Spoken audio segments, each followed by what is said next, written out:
பொன்மனச்செம்மல் புரட்சி தலைவர் எம்ஜிஆர், இதயம் புரட்சி தலைவர் அம்மா இருவரும் தெய்வங்களை வணங்கி தொடர்ந்து பேசி தொண்டை மங்கி போச்சு.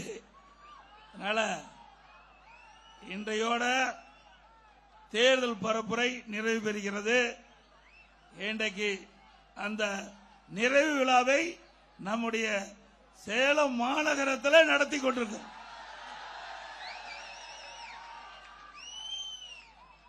இந்த சிறப்பான தேர்தல் பிரச்சார கூட்ட நிகழ்ச்சியில் கலந்து கொண்டு சிறப்பான கருத்துக்கள்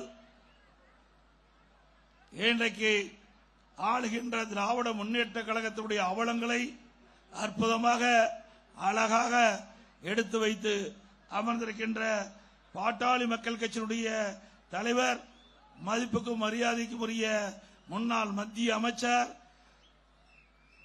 நாடாளுமன்ற உறுப்பினர் டாக்டர் அன்புமணி ராமதாஸ் அவர்களே, மற்றும் நிகழ்ச்சியிலே பங்கு பெற்றுகின்ற மாவட்ட கழக செயலாளர் ஆரம்பிச்சாளர் AKSM பால் அவர்களே, பொறுப்பாளர் திரு K சிங்காரம் அவர்களே, மற்றும் முன்னாள் MLA ஜி வெங்கடாஜலம் அவர்களே, சட்டமன்ற உறுப்பினர் E பாலசுப்ரமணியம் அவர்களே, திருமதி விஜயலட்சுமி பழனிசாமி அவர்களே, முன்னாள் MLA MK செல்வராஜ் அவர்களே, பொறுப்பாளர் N கிருஷ்ணராஜ் அவர்களே, MP பன்னீர்செல்வம் அவர்களே, முன்னாள் MLA சக்திவேல் அவர்களே, முன்னாள் MLA ரவிச்சந்திரன் அவர்களே, முன்னாள் மேயர் சவுண்டப்பன் அவர்களே, நம் கூட்டணியில் அங்கம் வைக்கின்ற கட்சியினுடைய பாஜக மாவட்ட தலைவர் திரு சசி அவர்களே, பாமக மாவட்ட திரு சரவணன் அவர்களே, தமாக மாவட்ட தலைவர் திரு உலக நம்பி அவர்களே, அம்மா மக்கள் முன்னேற்ற கழக மாநில பொருளாளர் முன்னாள் MLA தம்பி SK செல்வம் அவர்களே, இந்திய ஜனநாயக கட்சி மாவட்ட தலைவர் திரு சுந்தரராஜன் அவர்களே, புதிய நீதி கட்சி மாவட்ட தலைவர் திரு மனோகரன் அவர்களே, அம்பேத்கர் மக்கள் தலைவர் திரு ஜங்ஷன் அண்ணாதுரை அவர்களே, தமிழ் மாநில பகுஜன் சமாஜ் கட்சியை சேர்ந்த மாவட்ட செயலர் முரளி அவர்களே, மற்றும் இந்த சிறப்பான நிகழ்ச்சிகளை கலந்து கொண்டு சிறப்பித்துக் கொண்டிருக்கின்ற சிறப்பித்துக் கொண்டிருக்கின்ற கழகத்தினுடைய பல்வேறு பொறுப்புகள் நிர்வாகிகளே, கழக உடன்பிறப்புகளே, கூட்டணி கட்சியை சேர்ந்த தலைவர்களே, நிர்வாகிகளே, தொண்டர்களே, வரியது சிறப்பித்துக் கொண்டிருக்கின்ற பெரியவர்களே, தாய்மார்களே, வியாபார பெருமக்களே, வரியது சிறப்பித்துக் கொண்டிருக்கின்ற வாக்கா பெருமக்களே, பத்திரிகையாளர் உடன்பலை அத்தனை பேருக்கும் என்னுடைய முதல் நன்றி கலந்த வணக்கத்தை உறுத்தாக்கிட்டு, நம்முடைய சேலம் மாநகரம் 3 சட்டமன்ற தொகுதி அடங்கியிருக்குது. 3 சட்டமன்ற தொகுதியில் ஒரு சட்டமன்ற தொகுதியில் அதிமுக வேட்பாளர், 2 சட்டமன்ற தொகுதியில் நம்முடைய தேசிய ஜனநாயக கூட்டணியில் அங்கம் வைக்கின்ற பாட்டாளி மக்கள் கட்சியினுடைய வேட்பாளர்கள் போட்டியிடுகிறாங்க.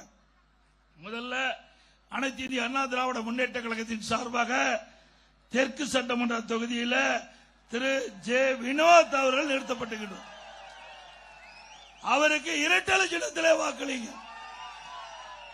நம்முடைய சின்னம். அதே போல சேலம் மேற்கு தொகுதி அந்த சட்டமன்ற தொகுதியில் தேசிய ஜனநாயக கூட்டணியில் அங்கம் வைக்கின்ற பாட்டாளி மக்கள் கட்சியை சேர்ந்த மரியாதைக்குரிய சகோதரர் திரு M கார்த்தி அவர்கள் சேலம் மேற்கு தொகுதியில் இருந்து நிறுத்தப்பட்டிருக்கின்றார்கள். சேலம் வடக்கு சட்டமன்ற தொகுதியில் திரு S சதாசிவம் அவர்கள் நிறுத்தப்பட்டிருக்கின்றார்.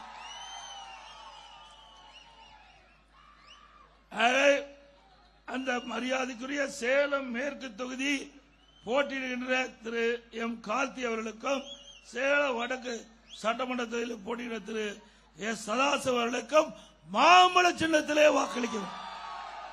என்ன சின்னம்? என் நல்ல சத்தமா சொல்ல, என்ன சின்னம்? அதிமுக வேட்பாளருக்கு இரட்டை சின்னம். என்ன சின்னம்? நம்முடைய பாட்டாளி மக்கள் கட்சி வேட்பாளருக்கு. ஆக 3 வேட்பாளர்கள் வெற்றி பெற செய்து சேலம் மாநகரம் நம்முடைய கூட்டணி வேட்பாளர் 3 பேரும் பல்லாயிரக்கணக்கான வாக்கு வித்தியாசத்திலே வெற்றி பெற அத்தனை பேரும் வாக்களிக்க வேண்டும் என்று இருகரம் கூப்பி வேண்டி கேட்டுக்கொள்கிறேன்.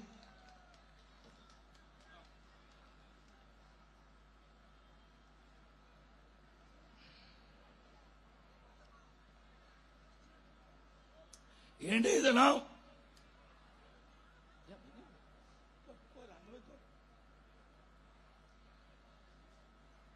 தமிழகத்தை சுரண்டி பிழைக்கும் ஒரு குடும்பத்திற்கும்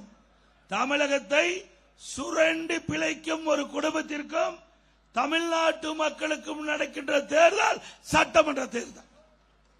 நான் சொல்றது அப்படியே திருப்பி சொல்லுங்க. தமிழகத்தை சுரண்டி பிழைக்கும் ஒரு குடும்பத்திற்கும் தமிழ்நாட்டு மக்களுக்கும் நடக்கின்ற தேர்தல். ஆக ஒரு குடும்பம் பிழைக்க 8 கோடி மக்களை வாட்டி வதைக்கிறாங்க. அதனால இந்த தேர்தலில் அந்த குடும்பத்தை வீழ்த்துவீர்களா? குடும்ப ஆட்சிக்கு முடிவு கட்டுவீர்களா? கீழே கீழே மறைக்குது பின்னாடி மாதிரி. அது மட்டுமல்ல, வாரிசு அரசியலுக்கு முடிவு கட்டுவீங்களா? ஆக இந்த தேர்தலை பொறுத்த வரைக்கும் திரு கருணாநிதி குடும்பத்திற்கு மூடுதலா நடக்கின்ற தேர்தல். செயல்படுத்துவீங்களா? இன்றைக்கு எனக்கு முன்னாலே பாட்டாளி மக்கள் கட்சி தலைவர் சொன்னதை போல சட்ட ஒழுங்கு சந்தி சிரிக்குது. எப்பொழுதெல்லாம் திமுக ஆட்சிக்கு வருதோ அப்பொழுதெல்லாம் சட்ட ஒழுங்கு சீர்கெட்டு கிடக்கும். அதே நிலைதான் இப்பொழுதும். எங்கே பார்த்தாலும் போதைப் பொருள் விற்பனை பல வடிவத்தில் வந்தாச்சு. கஞ்சா போதைப் பொருள் சாக்லேட் வடிவத்தில் கிடைக்குது, திரவ வடிவத்தில் கிடைக்குது. இப்படி மக்களை பாதிக்கின்ற இந்த போதைப் பொருள் நடமாட்டம் தமிழகத்திலே அதிகரித்து விட்டது. இன்றைக்கு கஞ்சா விற்காத இடமே இல்லை. நகரத்திலிருந்து கிராமம் வரை சந்து பொந்து வீதி முழுவதும் கஞ்சா விற்பனை அமோகமாக நடந்துகிட்டு இருக்குது. ஆக இந்த அரசு அதை தடுப்பதற்கு முன்வரல. ஏன்னா கஞ்சா விற்கின்றவர்களுக்கு துணை நிற்கின்றவர்கள் திமுக கட்சி சேர்ந்த நிர்வாகிகள். அதனாலதான் இந்த கஞ்சாவை தமிழகத்திலே தடுத்து நிறுத்த முடியல.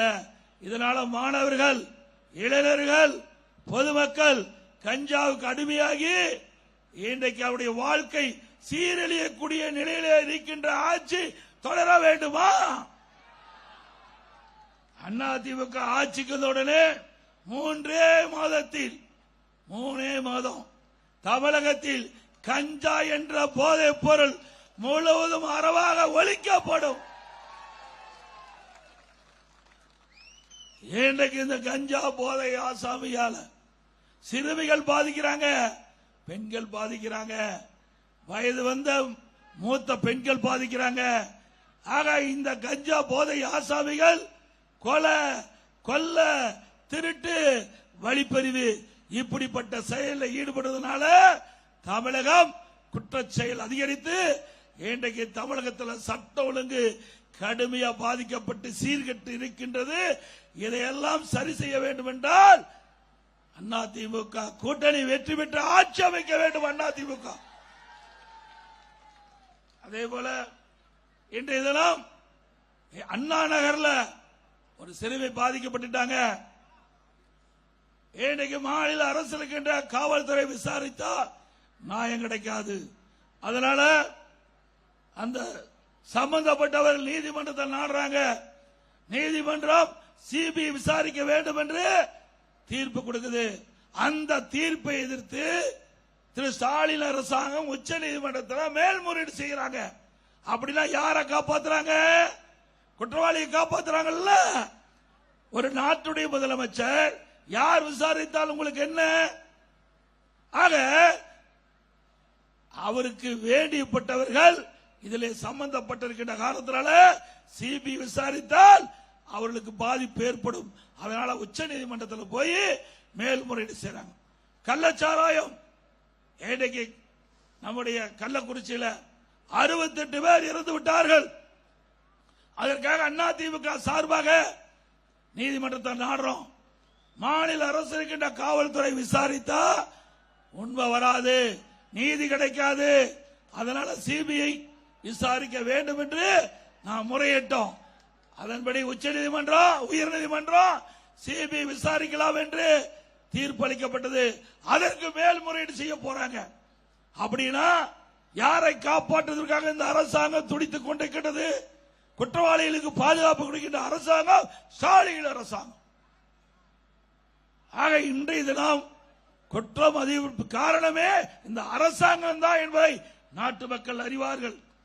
அதோட டாஸ்மாக் ஊழல் நல்லா தெரியும். 10 ரூபாய்னா யாருடைய பேரு? சிந்திச்சு பாருங்க. இன்றைக்கு புதுசா வித்தைகளை கண்டுபிடிச்சு ஊழல் செய்வதிலே ஊழல் மன்னன் யாரு? ஆக இன்றைக்கு நாட்டில் நல்லது செய்வதற்காக இன்றைக்கு இருக்கின்ற அமைச்சரும் சரி, அந்த கட்சியுடைய தலைவரும் சரி ஈடுபடுவாங்க. ஆனா எப்படியெல்லாம் ஊழல் செய்ய வேண்டும், எப்படியெல்லாம் கொள்ளையடிக்க வேண்டும், அதில் திட்டம் போட்டு திருடுற கூட்டம் திருடிக்கொண்டே இருக்குது. அதுதான் நடக்குது தமிழ்நாட்டில். நாட்டு தேர்ந்தெடுத்த மக்களுக்கு நன்மை செய்யல. அதற்கு மாறாக எந்தெந்த விதத்தில் தமிழ்நாட்டில் எந்தெந்த துறையில எப்படியெல்லாம் கொள்ளையடிக்க முடியுமோ அப்படி கொள்ளையடிக்கின்ற அரசாங்கம் இன்றைய அரசாங்கம், திமுக அரசாங்கம் என்பதை நாம் உணர வேண்டும். அது மட்டுமல்ல, 2 வருஷத்துக்கு முந்தி தமிழ்நாட்டை சேர்ந்த நிதியமைச்சர் திமுக கட்சி சேர்ந்த திரு பள்ளிவேலு தியாகராஜன் அவர் ஒரு ஆடியோல குறிப்பிடுறார். அதுல என்ன சொல்றாரு? திரு சபரீஸ்வரன் யாருன்னா திரு ஸ்டாலினுடைய மருமகன் திரு உதயநிதி அவர்கள் 2 பேரும் 30,000 கோடியை கையிலே வைத்துக் கொண்டு என்ன செய்வதென்று தடுமாறிக் கொண்டிருப்பதாக ஆடியோ செய்தி. 2 வருஷத்துக்கு முந்தைய 30,000 கோடினா இப்ப எத்தனை ஆயிரம் கோடி கொள்ளையடிச்சிருப்பாங்க. சிந்திச்சு பாருங்க. நாம சொல்லலையே, ஆடியோல சொன்ன கருத்து இந்த கருத்து. அதே போல அண்மையில ராசா ஒரு கருத்து சொன்னாரு. இன்றைய முதலமைச்சருக்கு கோபம் பொத்து கொண்டு வந்தது. நாம சொல்லல, திமுகவுடைய துணை பொதுச் செயலாளர் திரு ராசா, முன்னாள் மத்திய மந்திரி, இன்னைக்கு நாடாளுமன்ற உறுப்பினர், அவர் குறிப்பிடுகிறார். திரு கருணாநிதி அவர்கள் உடல்நலம் சரியில்லாம வீட்டில் இருந்த பொழுது திரு ஸ்டாலின் அவர்கள் அவரை வீட்டு சிறையிலே வைத்துள்ளார் என்று யார் சொன்னது? திரு ராசா அவர்கள் வலைதளத்தில் வந்த செய்தி. அப்படின்னா உண்மைதானே? திரு ஸ்டாலின் அவர்களே சிந்தித்து பாருங்கள். உங்க கட்சிக்காரன் தான் இப்படிப்பட்ட செய்தியை சொல்லி இருக்கிறாங்க. ஆக எங்க மீது கோவப்பட்டு பிரயோஜனம் இல்ல. உங்க கட்சிக்காரனை கண்டு நீங்க அடக்கி வைங்க.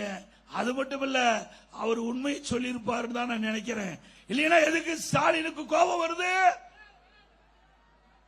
அது மட்டும் இல்ல, இன்னைக்கு டாஸ்மாக் ஊழல் திரு செந்தில் பாலாஜி மீது அமலாக்கத்துறை வழக்கு பதிவு செஞ்சிருக்குது.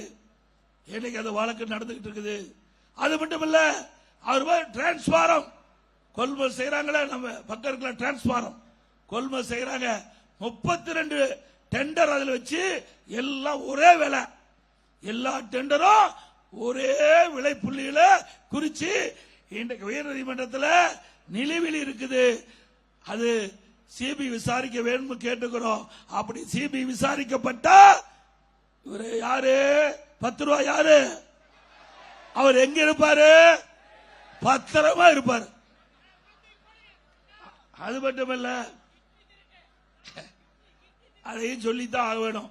இன்னைக்கு நாட்டில் பணத்தை திருடுறான், நகை திருடுறான், இந்த ஆட்சியில் கிட்னி திருடுறான். ஏன் திருடுறாங்க? சிந்திச்சு பாருங்க.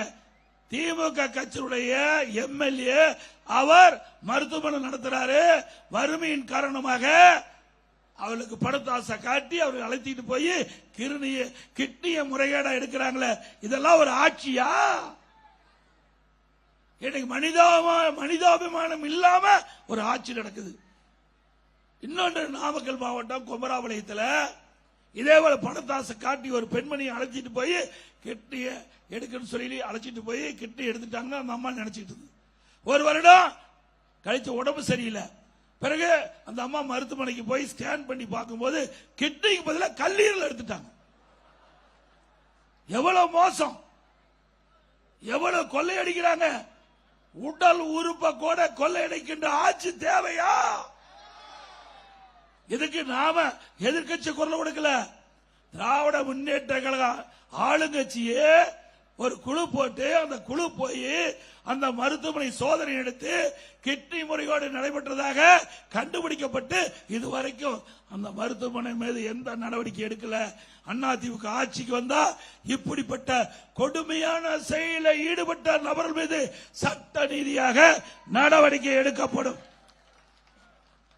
அதே போல கொரோனா காலம் சிந்திச்சு பாருங்க. ஒரு வருடம் கொரோனா காலம் யாரா வெளியே வர முடிஞ்சுதா? அந்த காலகட்டத்தில் கூட மக்கள் பாதிக்கூடாது என்பதற்காக விலை மதிக்க முடியாத உயிரை காப்பாற்றுகின்ற அரசு அதிமுக அரசாங்கம். அப்படிப்பட்ட சோதனையான நேரத்தில் கூட மக்களை நாம தான் காப்பாற்றினோம். அது மட்டும் இல்ல, நம்முடைய மாணவர்கள் மன உளைச்சல் இருந்தாங்க. பள்ளி மாணவருக்கு ஆல் பாஸ். கல்லூரியில் படிக்கின்ற மாணவர்கள் வெளியில போக முடியல. கொரோனா காலத்தில் வெளியில யாரும் அனுமதிக்கல, வீட்டிலே இருந்தாங்க. மாணவ மாணவி நல்ல ஆன்லைன்ல கல்வி பயின்றாங்க, நல்ல முறையில் ஆன்லைன்ல தேர்வு எழுதுனாங்க. அத்தனை பேர் அரியர்ஸ் முதல் அத்தனையும் பாஸ் பண்ணி இன்றைய தினம் பட்டம் பெற்று வேலைக்கு போயிருக்காங்க. இது அதிமுக சாதனை. ஓராண்டு அரசாங்கத்துக்கு வருமானம் இல்ல. அந்த வருமானம் இல்லாத கூட ரேஷன் கடையில் விலையில அரிசி கொடுத்தோம், விலையில பருப்பு கொடுத்தோம், விலையில எண்ணெய் கொடுத்தோம், விலையில சக்கரை கொடுத்தோம். குடும்பத்துக்கு 1000 ரூபாய் குடும்ப அட்டை கொடுத்தோமா இல்லையா? நாள் ஒன்றுக்கு 7 லட்சம் பேருக்கு சுட சுட உணவு கொடுத்த அரசாங்கம் அதிமுக அரசாங்கம் அம்மா உணவகத்தின் மூலமாக. அப்போ தைப்பொங்கல் வந்தது, எல்லா குடும்ப அட்டைக்கும் 2500 ரூபாய் கொடுத்தோம். அப்பவே 2000 ரூபாய் கொடுத்தோம். அரசாங்கத்துக்கு 1 ரூபாய் வருமானம் இல்ல. டாஸ்மாக் வருமானம் இல்ல, ஜிஎஸ்டி வருமானம் இல்ல, பத்திரப்பதிவு வருமானம் இல்ல, ரோட் டாக்ஸ் வருமானம் இல்ல, இன்றைக்கு பெட்ரோல் டீசல் அதுல இருக்க வரி வருமானம் இல்ல, எக்ஸைஸ் வருமானம் இல்ல. 1 ரூபாய் வருமானம் இல்லாமலே சிறப்பான ஆட்சி கொடுத்த அரசாங்கம் அதிமுக அரசு. அப்ப கூட இந்திய அளவில் இருக்கின்ற மாநிலத்தில் பொருளாதாரம் நலிவடையாமல் பார்த்து கொண்ட ஒரே அரசாங்கம் அதிமுக அரசு. இன்றைக்கு நான் முதலமைச்சர் பொறுப்பேற்கின்ற பொழுது எவ்வளவு சோதனை. எனக்கு முன்னாலே பாட்டாளி மக்கள் கட்சி தலைவர்கள் குறிப்பிட்டதை போல அவர் கட்சிக்கு ஏற்பட்ட இன்னல்களை எடுத்து சொன்னார். அதே போல நம்முடைய கட்சி உடைப்பதற்கு இன்றைய முதலமைச்சர் எத்தனை திட்டம் போட்டார், அத்தனையும் தூள் தூளாக்கணும். திரு கருணாநிதி குடும்பத்துக்கே இருக்கிற வேலை. எந்த கட்சி கண்டாலும் அதை உடைக்க வேணும், அதுதான் அவருடைய பணியா இருந்தது. அதையெல்லாம் முறியடித்து தான் இன்றைய தினம் அதிமுகவும் பாட்டாளி மக்கள் கட்சி ஒரு சிறப்பான கூட்டணி அமைச்சிருக்கிறோம். தேசிய ஜனநாயக கூட்டணியில் நாங்களா இடம்பெற்றுகிறோம். ஆக எங்களை வீழ்த்த திரு ஸ்டாலின் அவங்க அப்பாலாலேயே முடியல. இவர் என்ன பெரியது சொல்றாரு. எப்ப பார்த்தாலும் எடப்பாடி பழனிசாமி 10 தோல்வி கண்ட பழனிசாமி. திரு ஸ்டாலின் அவர்களே, எங்களுடைய தாய் இறந்த பிறகு இன்றைக்கு தாய் இல்லாத பிள்ளைகள் எப்படி துடிக்குமோ அப்படி இருந்தோம். அந்த காலகட்டத்தில் கூட எங்களுடைய கூட்டணி 2021 இதே கூட்டணி. இன்றைக்கு அதிமுக, பாரதிய ஜனதா, பாட்டாளி மக்கள் கட்சி இப்படி கூட்டணி அமைச்சு போட்டியிட்டு சேலம் மாவட்டம் அதிமுக கோட்டை என்று நிரூபிச்சோம். 2021 சட்டமன்ற பொது தேர்தலில் 11 இடத்துல 10 இடத்துல ஜெயிச்சோம்ல. ஸ்டாலின் ஆட்சியில் இருக்கலாம், இங்கே ஆட்சியில் இருந்தது அதிமுகவும் கூட்டணியும். ஆக அப்பொழுதே நாங்க வென்றோம். இப்போ நாட்டு மக்களிடத்தில் பல அவப்பெயர்களை இன்றைய அரசாங்கம் சம்பாதிச்சிருக்குது. மிகப்பெரிய அவப்பெயரு. மக்கள் ஆட்சி, ஊழல் ஆட்சி. மக்கள் வெறுத்து ஒதுக்கி இருக்கின்றாங்க இன்றைய திமுகவை. இன்றைக்கு போராட்டம், விவசாயிகள் போராட்டம், அரசு ஊழியர்கள் போராட்டம், ஆசிரியர் போராட்டம், செவிலியர் போராட்டம், சத்துணவு போராட்டம், அங்கன்வாடி ஊழியர் போராட்டம், டாக்டர் போராட்டம்.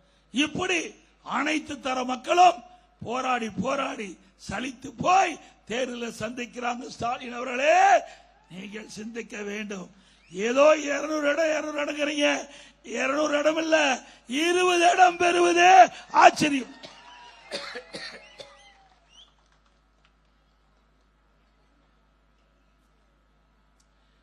ரெண்டாயிரத்தி நீங்க என்ன எதிர்கட்சியா வந்தீங்க? நீங்களும் கூட்டணி அமைச்சு போட்டீங்க இல்லையா? பிரதான எதிர்கட்சியா வர முடியல. திரு ஸ்டாலினுடைய அப்பா திரு கருணாநிதி இருக்கும் போதே பிரதான எதிர்கட்சியா வர முடியாத கட்சி தான் திமுக கட்சி. 11 இருந்து 2021 வரை எத்தனை தோல்வி நீங்க சந்திச்சீங்க? பல இடைத்தேர்தலில் உங்களை வெற்றி, பல இடைத்தேர்தலில் உங்களை தோல்வி அடைய செஞ்சோம். பல தேர்தல், கூட்டு சங்க தேர்தல் 98%, உள்ளாட்சி தேர்தல் வெற்றி, இடைத்தேர்தலை வெற்றி. 10 ஆண்டு காலம் 2011 2021 வரை கணக்கிட்டு பாருங்க. எத்தனை தேர்தலில் அதிமுக கூட்டணி வெற்றி பெற்றது என்று தெளிவாக தெரியும். தெரிஞ்சா தான் நான் பேச முடியும். தெரியாத ஆள்கிட்ட என்ன பேசி பிரயோஜனம்?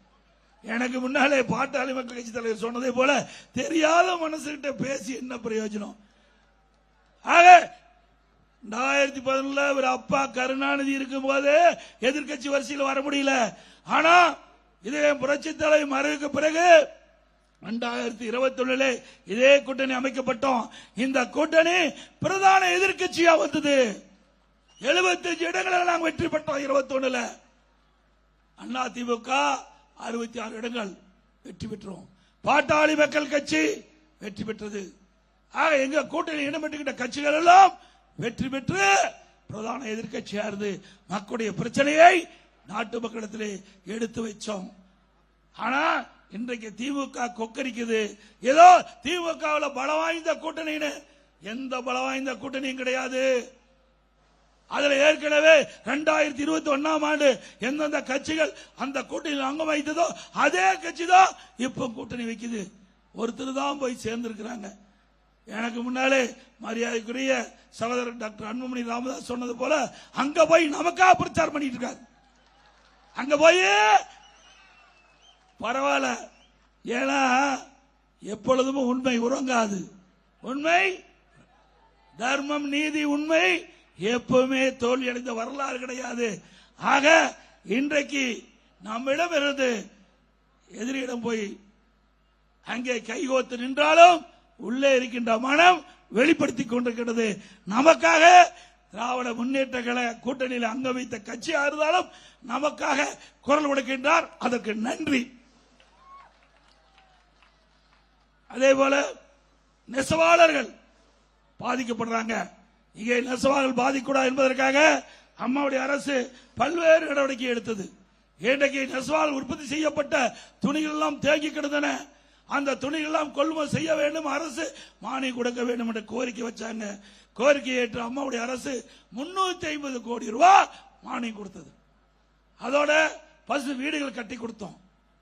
மீண்டும் அதிமுக ஆட்சிக்கு வந்தா இப்பொழுது 65 வயது நிரம்பிய இந்த நெசவாளர் வயதான நெசவாளர்களுக்கு வழங்கப்படுகின்ற ஓய்வூதியம் 1000 2500 ரூபாயாக உயர்த்தி வழங்கப்படும். அதேபோல இப்போது 300 யூனிட் கொடுத்துட்டு இருக்கிறோம். அதை 450 யூனிட்டாக உயர்த்தப்படும். நெசவாளர்களுக்கு கொடுக்கப்படுகின்ற அந்த விலையெல்லாம் யூனிட் 300 450 ஆக்கப்படும். விசத்தறிக்கு 1000 விலையெல்லாம் கொடுப்போம். அது 1400 விலையெல்லாம் கொடுக்கப்படும்.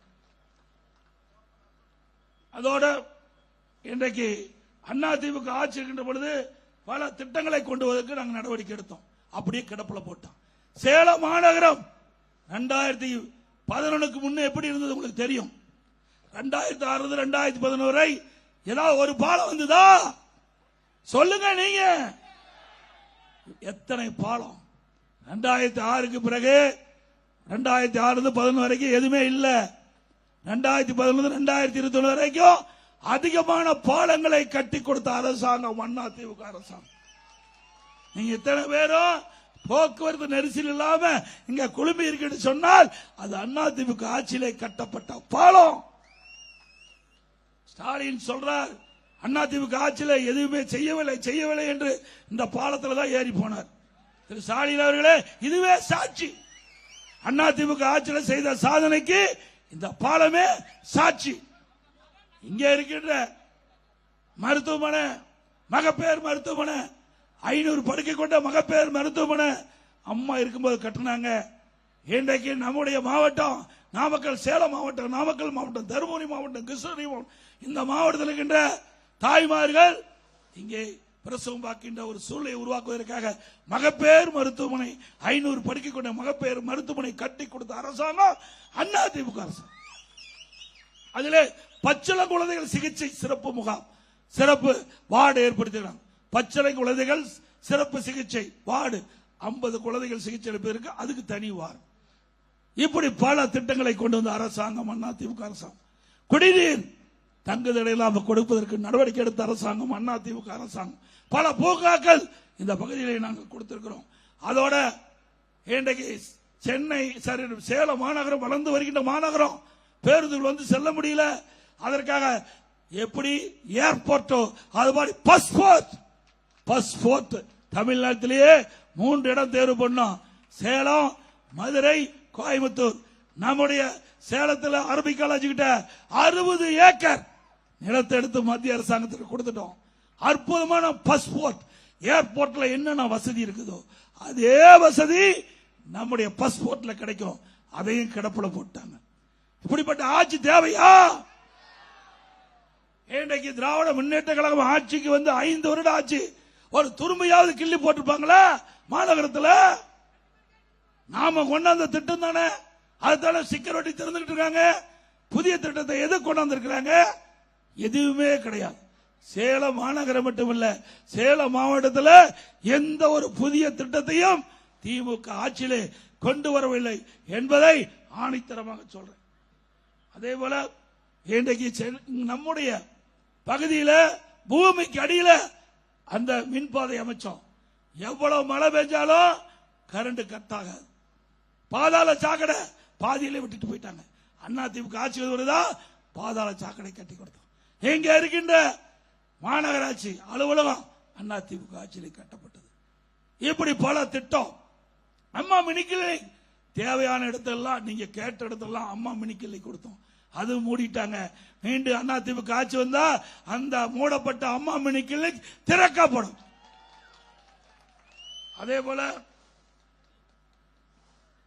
நம்முடைய பகுதியில் இருக்கிற மக்களுக்கு வேலை வாய்ப்பு கிடைக்க வேண்டும் என்ற அடிப்படையில் மத்திய அரசு கோரிக்கை வச்சோம்.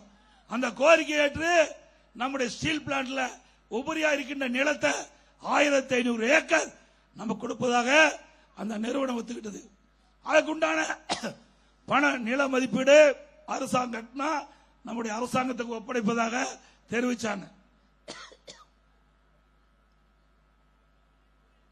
அதன் அடிப்படையில் அதிமுக அரசு அதனுடைய நிலத்துக்கு உண்டான ரேட்டை நான் கொடுக்கணும்னு சொல்லிட்டோம். நிலத்துக்கு உண்டான மதிப்பை மத்திய அரசு செலுத்துவ சொன்னோம்.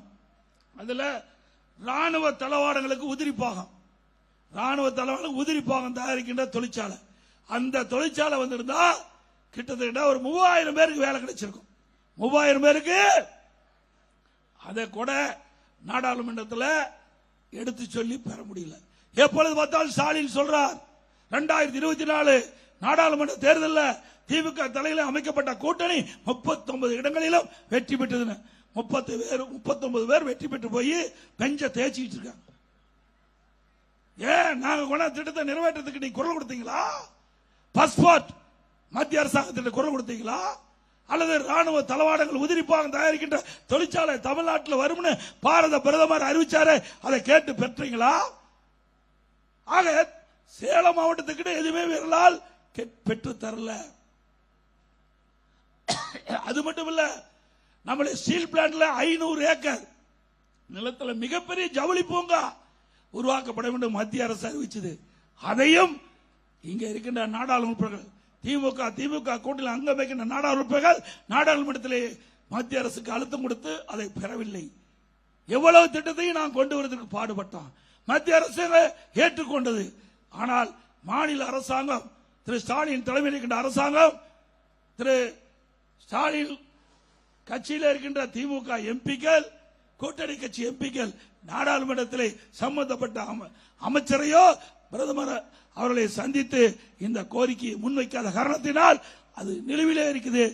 அதிமுக ஆட்சிக்கு வந்தவுடன் இந்த ராணுவ தளவாடங்களுக்கு தேவையான உதிரி பாகங்கள் தயாரிக்கின்ற தொழிற்சாலை கொண்டாடுவோம். அதனால் 3000 பேருக்கு சேலம் மாவட்டத்தில் வேலை வாய்ப்பு கிடைக்கும். அதோட ஜவுளி பூங்கா கொண்டாடுவோம், ஆயிரக்கணக்கான பேருக்கு வேலை கிடைக்கும். இதெல்லாம் அதிமுக ஆட்சியுடைய சாதனை மட்டுமல்ல, திட்டங்கள்.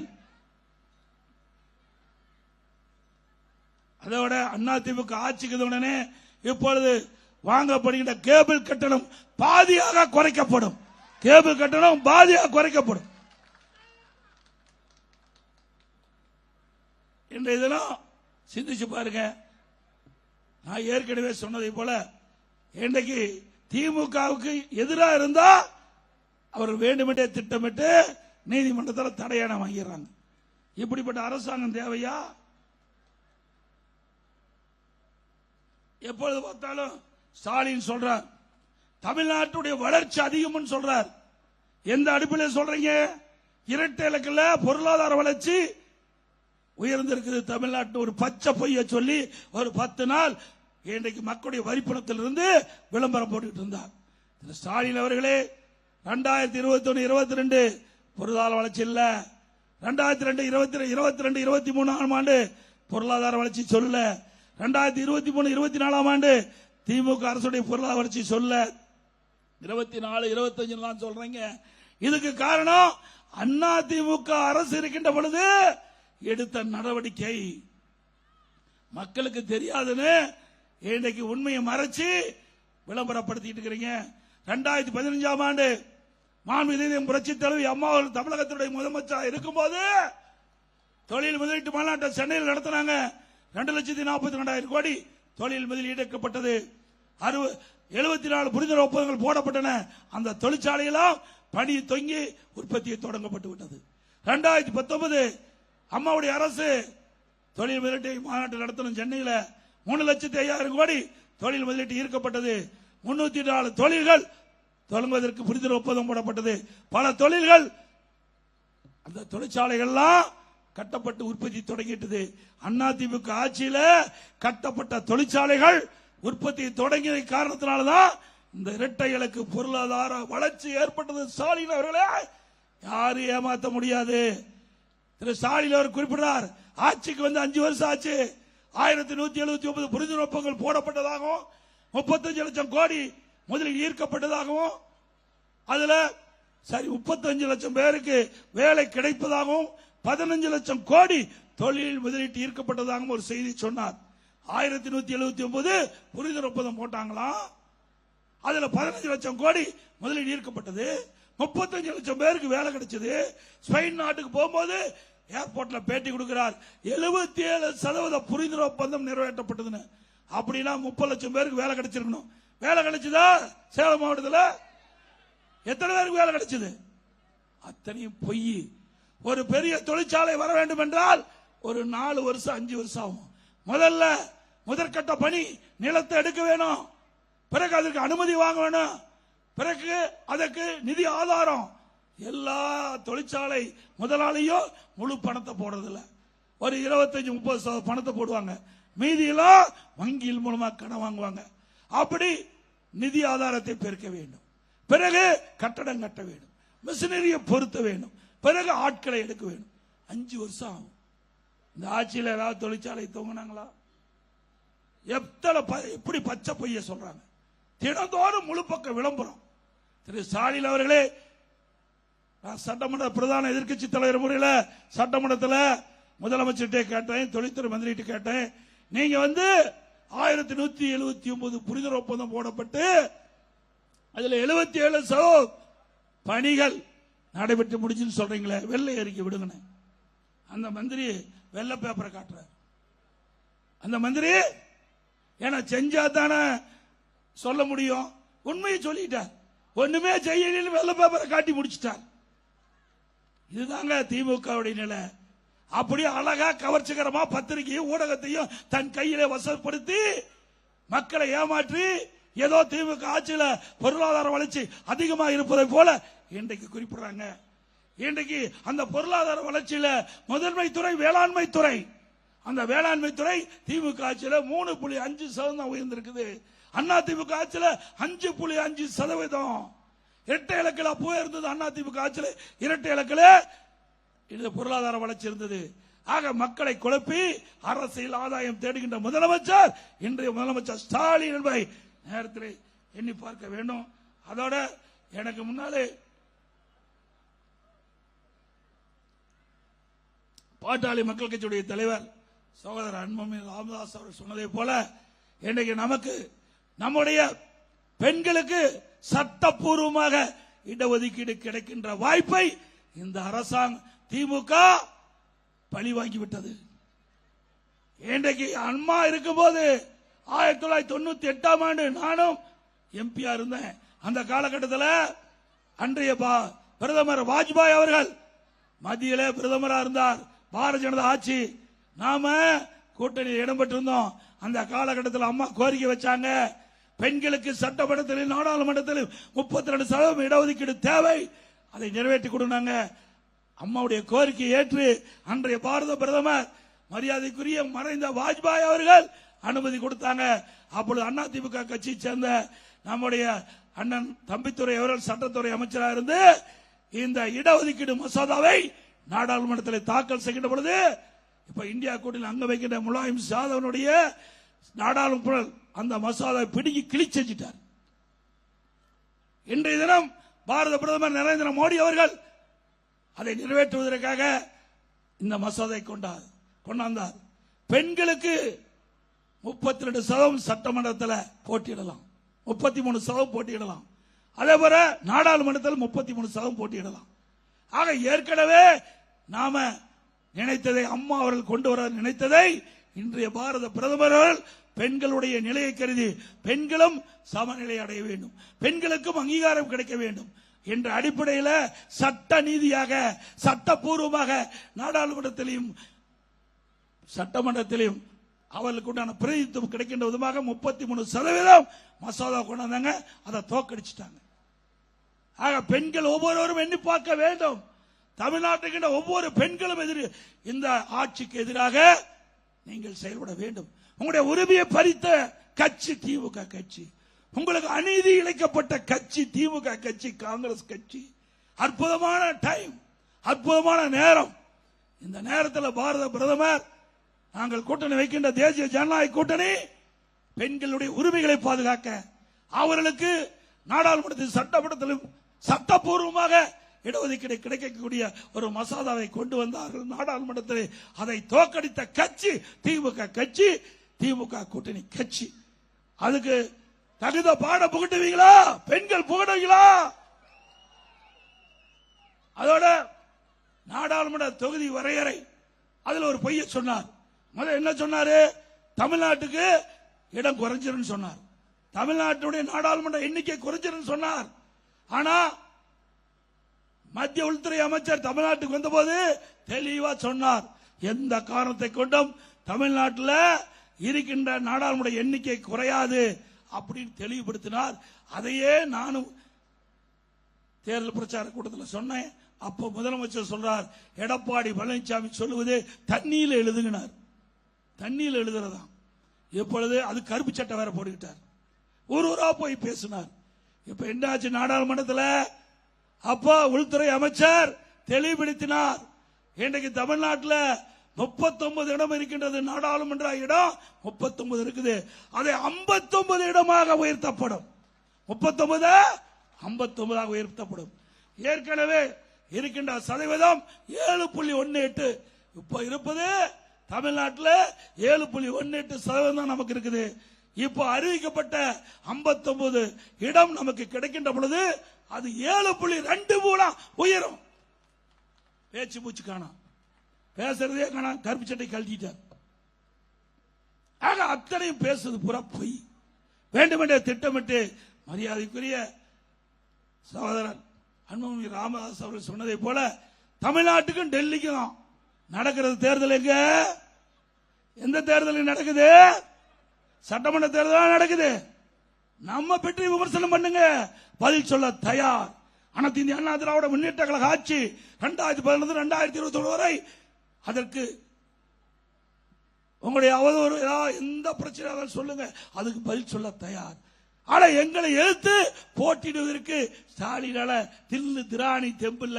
அதனாலதான் எப்பொழுது பார்த்தாலும் தமிழ்நாட்டுக்கும் டெல்லிக்கும் என்று மக்களை குழப்பிக் கொண்டிருக்கின்றார். நடக்கிற தேர்தல் திரு ஸ்டாலின் அவர்களே, சட்டமன்ற தேர்தல் எங்க கூட்டணி அற்புதமான கூட்டணி, இயற்கையான கூட்டணி, மக்கள் விரும்புகின்ற கூட்டணி, தேசிய ஜனநாயக கூட்டணி. எங்க கூட்டணியில் இருக்கின்ற வேட்பாளர்கள் வெற்றி பெற வேண்டும்.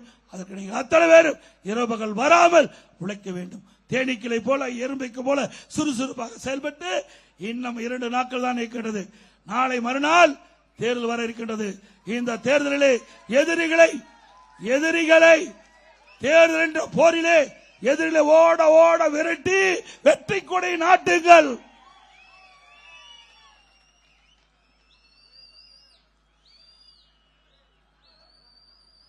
அதே போல பல அறிவிப்புகள் ஏற்கனவே அறிவிச்சிருக்கிறோம்.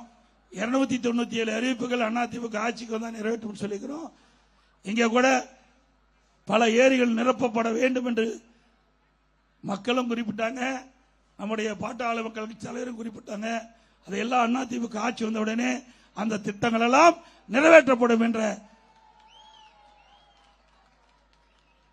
செய்தி இந்த நேரத்தில் சொல்லி, அதிமுக ஆட்சி வந்த பிறகு மேலும் சேலம் மாவட்டம் வளம் பெறும். சேலம் மாவட்டம் வளம் பெறும். நீர்நிலை பாதுகாக்கப்படும், நீரை சேமிக்கப்படும். குடிமராமத்து திட்டத்தை கொண்டு வந்து ஏரி குளம் குட்டை அனைத்தும் நீர் நிரப்பி நிலத்தடி நீரை உயர்த்துவோம். அதே போல நெசவாளருடைய பிரச்சனை முழுமையாக தீர்க்கப்படும். ஜவுளி தொழில் சிறக்கும். தமிழ்நாட்டிலே வளரும். சேலம் மாவட்டம் தமிழ்நாட்டில் 234 தொகுதியும் வளர்வதற்கு எங்களுடைய கூட்டணி பாடுபடும்.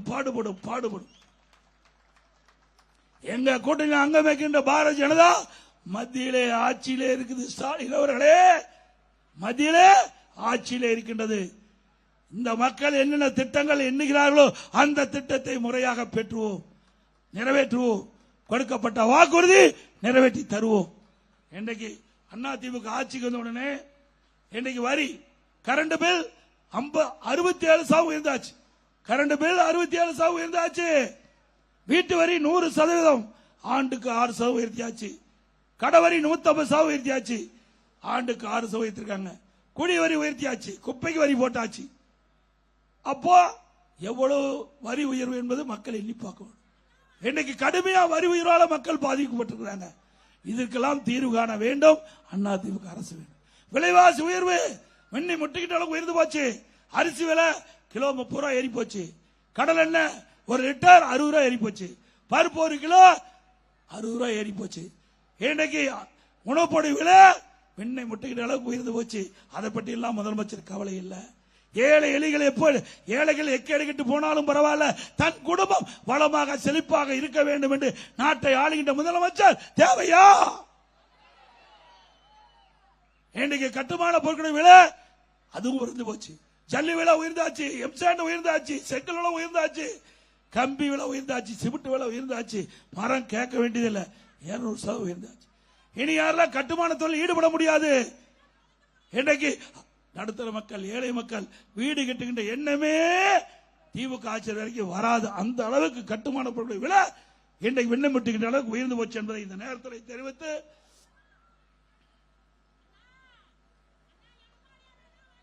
அதே போல எப்பொழுது அதிமுக அரசாங்கம் வந்தவுடனே நிறைவேற்றப்படுகின்ற திட்டங்கள் ஏற்கனவே அறிவிச்சிருக்கிறோம். அந்த அறிவிப்புப்படி இன்னைக்கு வரி அதிகமாச்சு, விலைவாசி ஏறிட்டது. இதிலிருந்து மக்களை மீட்டெடுக்க வேண்டும் அடிப்படையில் எல்லா குடும்ப அட்டைக்கும் அவருடைய வங்கி கணக்கிலே 10,000 ரூபாய் சிறப்பு உதவித்தொகை வழங்கப்படும். எல்லா குடும்ப அட்டையில் இருக்கின்ற குடும்ப தலைவியினுடைய வங்கி கணக்கில் மாதந்தோறும் 2,000 ரூபாய் வழங்கப்படும்.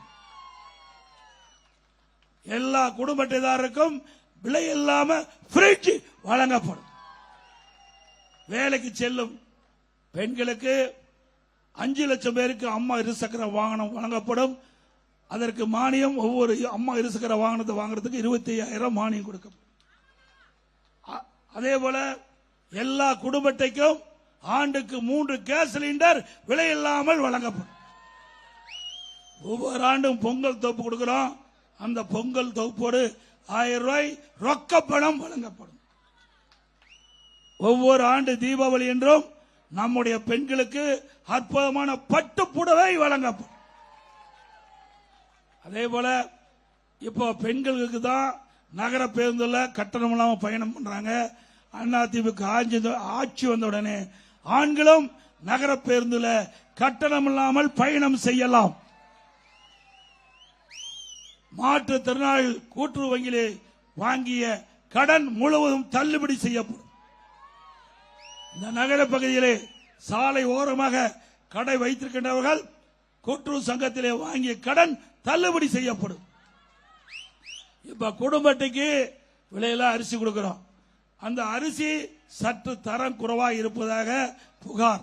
அதிமுக ஆட்சி வந்த உடனே எப்படி மளிகை கடையில தரமான அரிசி கிடைக்கிறதோ அதே அரிசி ரேஷன் கடையிலே நம்முடைய மக்களுக்கு வழங்கப்படும். அதே போல விலையில்லா பருப்பு வழங்கப்படும். விலையில்லா எண்ணெய், ரெண்டுமே விலையில்லா அரிசி, விலையில்லா பருப்பு, விலையில்லா எண்ணெய் மூன்றும் ரேஷன் கடையில் பொதுமக்களுக்கு வழங்கப்படும். அதே போல அம்மா இல்லம் திட்டம், இன்றைக்கு ஜாதி மதமே கிடையாது. ஏழை என்று இருந்தால் போதும், வீடு இல்லாம இருந்தா அவளுக்கு அதிமுக அரசு அமைந்தவுடனே அற்புதமான காங்கிரீட் வீடு கட்டி கொடுக்கப்படும். அதோட பட்டியலின மக்கள், ஆதிராவிட மக்கள், அருந்ததியர் மக்கள், மலைவாழ் மக்கள், இந்த குடும்பத்தை சேர்ந்தவர்களுக்கு வீடு இல்லாம இருந்தா அதிமுக அரசு அற்புதமான காங்கிரீட் வீடு கட்டி கொடுக்கப்படும். அதோட அந்த குடும்பத்தில் பிறந்த ஆண் வாரிசுகள் இருந்தா திருமணமாகி தனி குடித்தனம் போனா அவளுக்கு அரசாங்கமே தனியா நிலம் வாங்கி அற்புதமான காங்கிரீட் வீடு கட்டி கொடுக்கப்படும். அதோட முதியோர்களுக்கு வழங்கப்படுகின்ற ஓய்வூதியம் 2000 ரூபாயாக உயர்த்தி வழங்கப்படும். பட்டப்படிப்பு படித்து அந்த பட்டப்படிப்பு படித்த மாணவர்கள், இளைஞர்கள் வேலைவாய்ப்பு அலுவலகத்தில் பதிவு செய்யப்பட்டு வேலை கிடைக்காமல் இருக்கின்ற அந்த மாணவர்களுக்கு வேலை கிடைக்கின்ற வரை மாதந்தோறும் 2000 ரூபாய் உதவித்தொகை வழங்கப்படும். +2 வரை படித்தவர்களுக்கு 1000 ரூபாய் உதவித்தொகை வழங்கப்படும். அதோட மினி கிளினிக் மீண்டும் திறக்கப்படும். இஸ்லாமிய பெருமக்கள், கிறிஸ்துவ பெருமக்கள், ஏனைய சிறுபான்மையை சேர்ந்த மகளிர் சுயமா தொழில் தொடங்க வட்டிலா கடன் வழங்கப்படும். அதே போல கட்டிட தொழில் ஈடுபட்டுகின்ற அந்த கட்டிட தொழிலாளர்கள் பணி செய்கின்ற பொழுது தவறி விழுந்து உயிரிழந்தால் அந்த குடும்பத்துக்கு 25 லட்சம் ரூபாய் நிவாரணம் வழங்கப்படும். கட்டிட தொழிலாளர்களுக்கு உயிரிழந்தால் 25 லட்சம் வரும். பணியேறும் தொழிலாளிகள் அந்த தொழில் ஈடுபட்டுகின்ற பொழுது தவறி விழுந்து உயிரிழந்தால் அந்த குடும்பத்துக்கு 20 லட்சம் ரூபாய் அந்த குடும்பத்துக்கு வழங்கப்படும். அதே போல பரம்பேறும் மரமேறும் அந்த ஏறுவதற்கு உண்டான கருவிகள் விலை இல்லாமல் கொடுக்கப்படும். பனை பொருட்கள் அது உற்பத்தி ஆகுதுல, பதநீரிலிருந்து உற்பத்தி ஆகின்ற அந்த பொருள் எல்லாம் நியாய கடையில் விற்பனை செய்யப்படும். இப்படி பல திட்டங்கள் கொண்டு வந்து அதே ஒரு ஆட்டோ ஓட்டுநர்கள் ஆட்டோ ஓட்டுநர் சங்கத்தில் பதிவு செய்யப்பட்டு புதிதாக ஆட்டோ வாங்கினா ஒவ்வொரு ஆட்டோவுக்கு 75,000 ரூபாய் மானியம் வழங்கும். அதே போல தமிழ்நாட்டுக்கின்ற சிறுவர்களுக்கு எண்ணிக்கை மேலும் உயர்த்தப்படும். அவளுக்கு தேவையான அனைத்து கடன் வசதியும் செய்து கொடுக்கப்படும். சுய உதவி குழுக்களுக்கு தேவையான கடன் உதவி தாராளமாக கூட்டுறவு சங்கத்தின் மூலமாக வழங்கப்படும் என்ற செய்தி இந்த நேரத்தில் தெரிவிக்கிறேன்.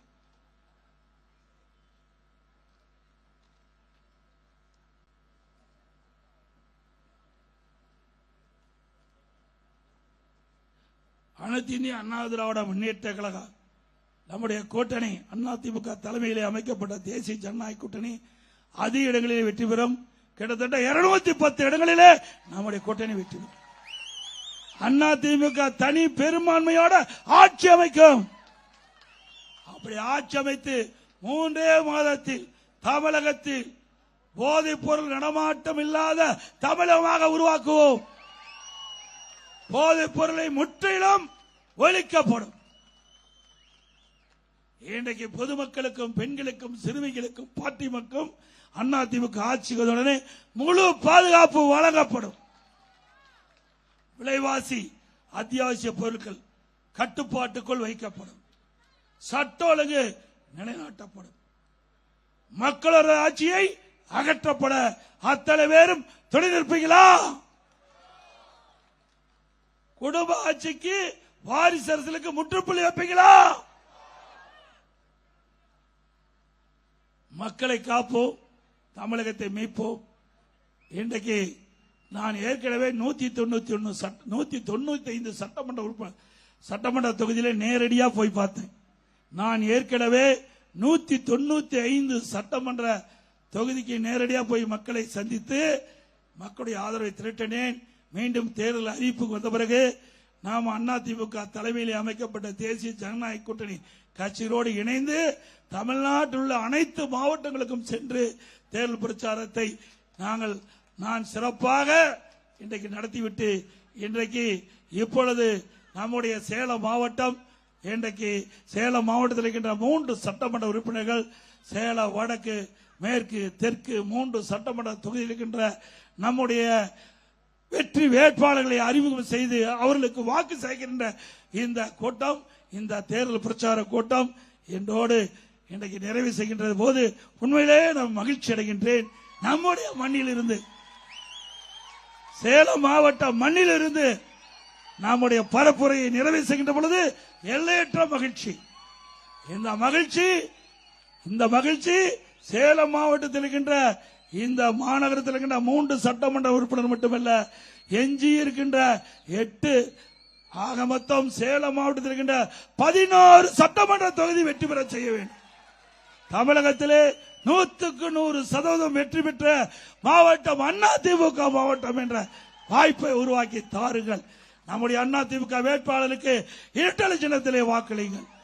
நம்முடைய கூட்டணியில் அங்கம் வைக்கின்ற பாட்டாளி மக்கள் கட்சி வேட்பாளருக்கு மாம்பழ சின்னத்திலே வாக்களியுங்கள். ஆக பெருவாரியான வாக்கு வித்தியாசத்திலே அவர்களை வெற்றி பெற செய்ய வேண்டும் என்று மீண்டும் மீண்டும் உங்களை வலியுறுத்தி வேண்டி கேட்டுக்கொண்டு, மக்களை காப்போம், தமிழகத்தை மீட்போம்.